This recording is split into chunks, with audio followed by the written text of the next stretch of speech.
If there is a site that ranks really high on that, I would definitely consider them. Now, of course, you may be only choosing sites that are close to you. You may be choosing sites that are only neuropsychology or health psychology. You may be choosing sites only because of the one person that's there. There is a range of different reasons why you might be choosing a particular site or going to be ranking a site high on your list. But those other general things I think are also important to think about as you're making those decisions for what is going to be best for you.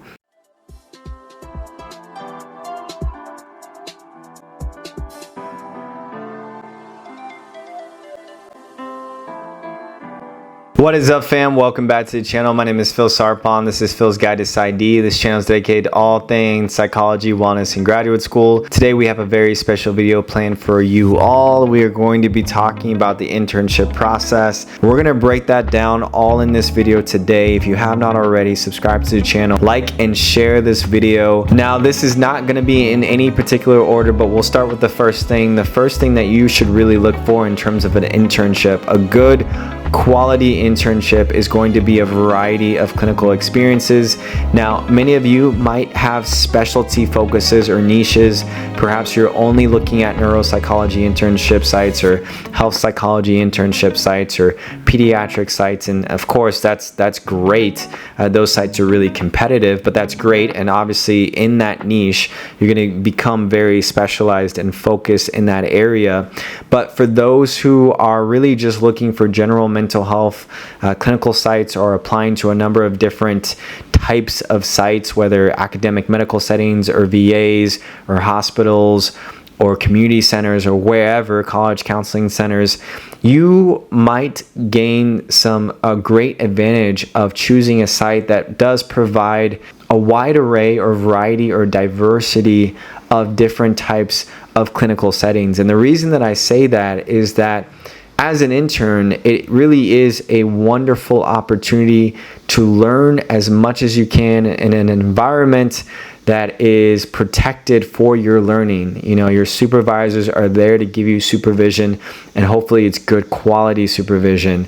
This is really the last learning experience that you will have before you either become fully independent and licensed. I know some people will do postdoc or fellowship after the internship site, but in general, every internship site is going to want to prepare you from being a practicum student to becoming fairly independent if you do choose the path of independence after the internship. And so the next thing is going to be supervision quality and frequency. Now, every site may talk about supervision a little bit differently. It could be virtual, it could be in person, it could be group supervision, it could be peer-to-peer, it could be one-on-one. You may have multiple supervisors. So I think a good basic question, especially to ask yourself in those interviews, whenever you do get those interviews, is what is the quality or the frequency of those supervision times. Typically in the brochures, they will probably name or list or detail what that looks like, but hopefully you may have some follow-up questions for those supervisors when you get into your internship. And the reason, again, that I think is important, I have learned, especially from other practicum students and other clinical psychology interns and postdocs who have told me that honestly, having a good or bad supervisor is really going to be the break in terms of if you enjoy your rotation or your practicum setting or even your internship at all. You might love the work that you're doing with your patients. You might have a great patient population. You might be learning a lot of great information about interventions and clinical psychology. All of that might be just fundamentally amazing.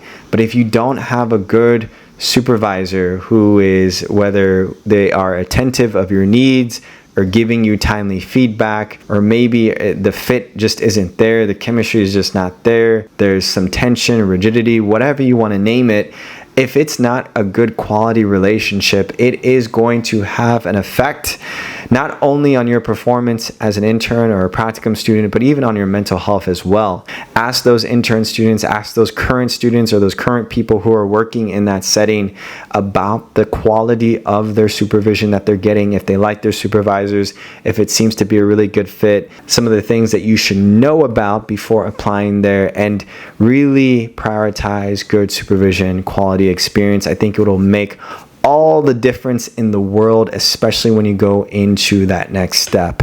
And then the last thing is going to be opportunities for professional development. Now, the reason that I mention this is that as soon as you get into internship, you are probably only going to be there for a month before you already start thinking about the next step, about a job, about postdoc, about fellowship, what you want to do with your career, where you want to go after that internship, because typically that internship is only going to be 1 year. And so by that point in time, you might already have to be thinking about the next step. And I have really valued the sites that also value professional development.